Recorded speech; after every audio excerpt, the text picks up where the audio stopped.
Hello प्यारे विद्यार्थियों, बहुत बहुत स्वागत है आप सभी लोगों का। प्यारे विद्यार्थियों, आज हम लोग बात करने वाले हैं एसएससी सीजीएल 2022 में रिजल्ट कब तक आ सकता है, या फिर सबसे ज़रूरी इस वीडियो में है आपका कि इस बार पोस्ट प्रेफरेंस में मोस्ट डिमांडिंग पोस्ट कौन कौन सी रही है और आपको उस हिसाब से कौन सी पोस्ट मिल सकती है उसके बारे में बात करते हैं।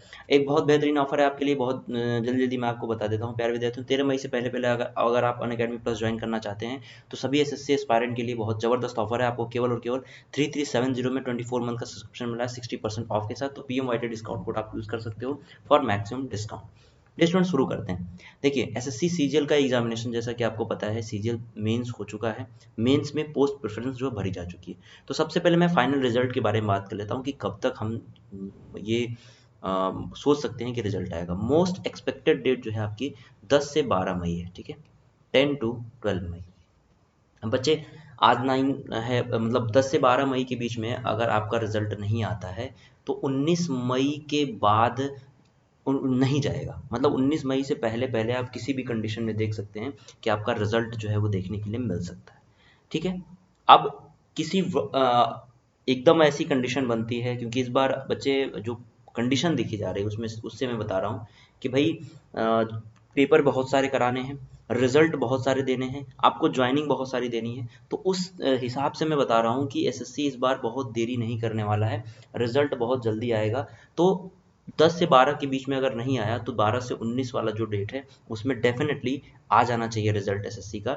ये तो बात हो गई आपके एसएससी के फाइनल रिजल्ट के बारे में, ठीक है।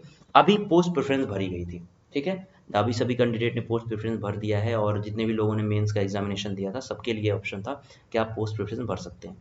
तो जो प्रेफरेंस जो है सबसे अच्छी रही, सबसे टॉप पोजीशन पे चाहिए, सबसे ज़्यादा लोगों की मांग रही, उसके बारे में हम डिस्कस करेंगे। डियर स्टूडेंट, आपको मैं बहुत ही ऐसी जानकारी दूंगा जिसमें जो भी स्टूडेंट साउथ में पोस्टेड हैं, चाहे वो इनकम टैक्स इंस्पेक्टर के पोस्ट पे हैं थे, ठीक है, और प्रमोशन करके वो इनकम टैक्स ऑफिसर बन चुके हैं, लेकिन वो भी इस बार एग्जामिनेशन में अपीयर हुए थे और अपीयर होने के बाद बच्चे पास भी हो चुके हैं, ठीक है। मतलब अच्छा खासा नंबर भी उनका इस बार आया है। और उनकी जो प्रेफरेंस है वो क्या है, यानी इस हिसाब से जो हमारी मांग है किस पोस्ट की सबसे अधिक बढ़ी है, वो मैं आपको बताता हूँ। तो डियर स्टूडेंट, यहाँ पे देखिए आप 24 से 2800 ग्रेड पे वाली जो वैकेंसी है, इसमें आपको दिखेगा कि सबसे पहले नंबर पे जो बच्चों की जो रही है, सबसे फेवरेट पोस्ट रहा है वो रहा है ऑडिटर इन कैग का।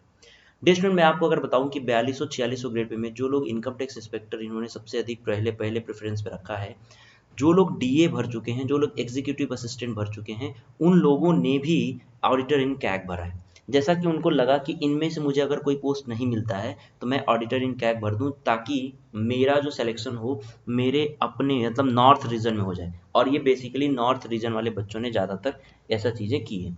तो नॉर्थ रीजन वाले बच्चों की मैं बात कर रहा हूँ जिनका पोस्टिंग साउथ में हो चुका है, ठीक है, साउथ रीजन में हो चुका है।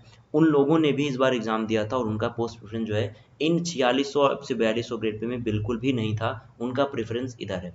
दूसरे नंबर पे रहा है बच्चे अकाउंट इन कैग, जिसमें जिसमें थोड़ी सी कम आपको देखने के लिए मिली है रुचि बच्चों की रुचि सबसे ज़्यादा रही है ऑडिटर इन कैग में।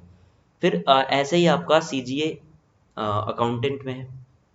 और उसके बाद सबसे ज़्यादा अगर डिमांडेड पोस्ट कोई रही है वो तो रही है टीए सीबीडीटी, ठीक है। जो बच्चे इनकम टैक्स इंस्पेक्टर का उन्होंने पहला प्रेफरेंस भरा है, फर्स्ट प्रेफरेंस, उसके प्रेफरेंस में कहीं ना कहीं सीए टीए टीप सीबीडीटी भी रहा है।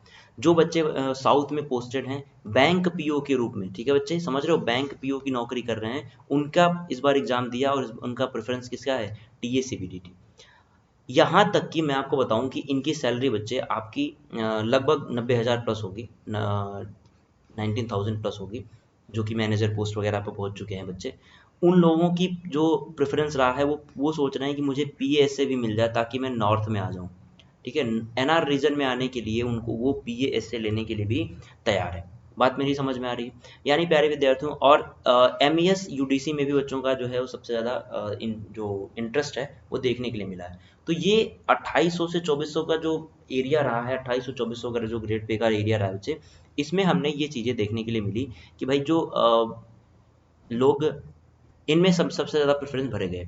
अब बात करते हैं 4200 से 4600 ग्रेड पे में। इसमें इनकम टैक्स इंस्पेक्टर पहले नंबर पे बच्चों की पहचान रही, मतलब इनका सोच रहा है, इन्होंने पसंद इनकी रही है। ईडी दूसरे नंबर पे बाहर बच्चे रहा है। एएसओ रेलवे मैक्सिमम स्टूडेंट ने भरा है, क्योंकि भाई यहाँ पे आपको कहीं पोस्टिंग मिलेगी तो दूसरे बार कहीं भी हो जाएगी। बाकी ASO CSS में बच्चे जो है वो सबसे ज़्यादा रेलवे से कम है ASO CSS भरने वाले। DA की अगर मैं बात करूँ उसके बाद तुरंत DA आता है। एग्जीक्यूटिव असिस्टेंट, PO एग्जामिनर और एक्साइज से पहले DA आया है। क्यों बच्चे? क्योंकि यहाँ पे सबसे बड़ा जो गेम रहा है डियर स्टूडेंट्स आप लोगों के मन में, और मैं आपको ये भी बता दूं कि जो DA के भरे गए हैं फॉर्म ना वो बिहार से ज़्यादातर भरे गए हैं। बिहार और ये आपका वेस्ट बंगाल वाला जो एरिया है वहाँ से ज़्यादातर यहाँ के फॉर्म भरे गए हैं। क्यों? क्योंकि भाई देखो हमें क्या है, हमें अपने या तो अपने स्टेट में नौकरी चाहिए या अपने स्टेट के आसपास वाले स्टेट में चाहिए। तो होता क्या है कि अगर आप बहुत बड़ी पोस्ट फिल कर रहे हो, बड़ी बड़ी पोस्ट के लिए प्रेफरेंस दे रहे हो, तो कल के दिन आपको पोस्ट तो मिली लेकिन आपको बाहर मिल गई। मैं आपको ये भी बता दूं डियर स्टूडेंट कि आपको जान के हैरानी होगी कि 325 नंबर पाने वाला विद्यार्थी भी ऑडिटर इन कैग उसने प्रेफरेंस में अपने भरा है। 317 नंबर पाने वाला विद्यार्थी भी आपका टैक्स टीए सीबीडीटी में भरा है। 310 और 312 नंबर पाने वाले विद्यार्थी भी पीएसए के लिए उन्होंने फॉर्म भरा है। बात समझ आ रहे हो? तो यानी कि इतने नंबर, हाईएस्ट नंबर, जिस नंबर पे उनको इनकम टैक्स इंस्पेक्टर मिल सकता है, एक्साइज इंस्पेक्टर मिल सकता है, जिन पे उनको एग्जीक्यूटिव असिस्टेंट मिल सकता है, जिन पे उनको एग्जामिनर मिल सकता है, उन सभी पोस्ट पे भी यहाँ पे भरा गया है प्रेफरेंस। समझ में आ रही बात? यानी कि प्रेफरेंस जो है बच्चे यहाँ पे भरे गए हैं, और कैसे कैसे भरे गए हैं वो मैंने आपको बता दिया यहाँ पे। तो आप लोग निश्चिंत होके ये सोच लिया आपने कि भाई ये आपकी फेवरेट पोस्ट है, 2023 के वाले भी ध्यान दें, इसी हिसाब से आपको पोस्ट जो है वो फिल करना है। ठीक है डियर स्टूडेंट, तो अगर आप अनअकैडमी से अपनी तैयारी करना चाहते हैं तो आपके लिए ज़बरदस्त मौका है प्यारे विद्यार्थियों। 60% इंस्टेंट ऑन ऑफ मिल रहा है आपको। अगर आप अनअकैडमी ज्वाइन करना चाहते हैं तो आप 13 मई से 13 मई से पहले पहले आप सब्सक्रिप्शन ले सकते हैं। इस पे अगर लेंगे तो आप 60% आपको इंस्टेंट डिस्काउंट मिलेगा। PMYT कोड यूज़ कर सकते हैं आप। यहाँ पे आपको प्यारे विद्यार्थियों ये बैचेज जो हैं वो आपको मिल रही हैं, जिसमें आपकी चाहे आपकी CGL की बैच हो, CGL 2023, चाहे आप CHSL की तैयारी कर रहे हैं, चाहे आप CPO की तैयारी कर रहे हैं, आपके लिए यहाँ पे सभी के लिए बैचेज आपको उपलब्ध हैं, और सभी बेहतरीन टीचर के साथ। आपकी तैयारी बहुत बेहतरीन तरीके से होती रहे, इसी उम्मीद के साथ बच्चे हम चलते हैं। मिलते हैं अगली वीडियो में, और इसके लिए मैं आपको इससे पहले बता दूं कि भाई नोट्स जो है वो आपको प्रोवाइड कराया जा रहा है, और ये बहुत इंपॉर्टेंट है, कम टाइम में रिवाइज करने के लिए बहुत इंपॉर्टेंट है। तो आप यहाँ पे देख सकते हैं। अगर आप प्लस से तैयारी करना चाहते हैं तो 13 मई डेट याद रखिए। सभी एसएससी एस्पायरेंट 13 मई से पहले अगर अनअकैडमी ज्वाइन करेंगे तो आपको मिलेगा instant 60% of. Okay, so I hope कि आपको ये नॉलेज, ये वीडियो पसंद आई होगी, समझ आया होगा। तो 2023 वालों के लिए भी ये थोड़ी ज़रूरी है, तो आप लोग उस हिसाब से तैयारी करते रहिए। मिलते हैं, तब तक के लिए बाय बाय। अपनी तैयारी आप करते रहिए।